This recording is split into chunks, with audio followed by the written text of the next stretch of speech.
ঠিকানা কোথায়? মানুষ আগে নিজেকে বড় মনে করে যে আরে অমুকে মানুষ নাকি, সে তো খারাপ মানুষ, আরে ও কি জানে।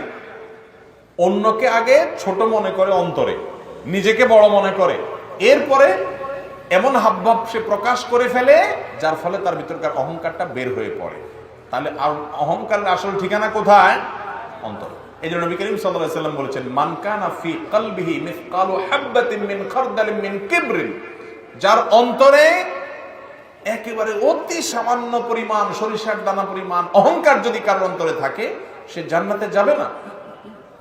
তাহলে নিজেকে বড় মনে করা, অন্যকে ছোট মনে করা, এই যে একটা অহমিকা, এই যে একটা অহংকার, এটা কি আমাদের মধ্যে আছে না ব্যাপকভাবে আছে?